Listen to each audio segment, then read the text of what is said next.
ఉంటాడు. ఒకవేళ నిఖిల సంచాలకులు ఉండుంటే గేమ్ రిజల్ట్ పృథ్వీ విన్నర్ అయ్యేవాడు. ఓకే, అదే ప్లేస్ యష్మి ఉండుంటే కూడా విన్నర్ పృథ్వీ అయ్యేవాడు. అండ్ ఆ ప్లేస్ విష్ణు ఉన్న కూడా విన్నరు పృథ్వీ అయ్యేవాడు. అంటే వేరే ఇక్కడ ఏమవుతుందంటే ఒకే విషయాన్ని వేరు వేరు కోణలకి వెళ్ళి చూసినప్పుడు అది ఒక సైడ్ నుంచి రైట్ గాను, ఒక సైడ్ లెఫ్ట్ గాను, ఇంకో సైడ్ నుంచి ఇంకో కలర్, ఇంకో సైడ్ ఇంకో కలర్గా అలా మారిపోతుంది అనమాట. అక్కడ కూడా అదే జరిగింది. ఈ గేమ్లో మనకు అనిపించింది అది ఫిజికల్ గేము. అన్ని కష్టపడి అంత ఫిజికల్ హర్డల్స్ అంతా జారి లాస్ట్ స్టెప్ కాడికి వచ్చిన తర్వాత మనకి కావాల్సిన పదాలు కూడా అరేంజ్ చేసిన తర్వాత అయ్యే స్పేస్ లేదని తీసేయడం ఏంటి అనేది ఒక లెక్క.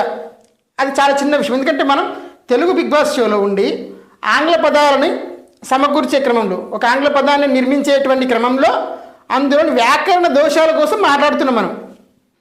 అది నీకు పక్కా, అది నీకు తెలుగులో ఇప్పుడు నాకు అసలు దాని ఏమంటే నాకు అసలు ఇంగ్లీష్ రాని పర్సన్ తీసుకోవటం ఏంటి పరిస్థితి?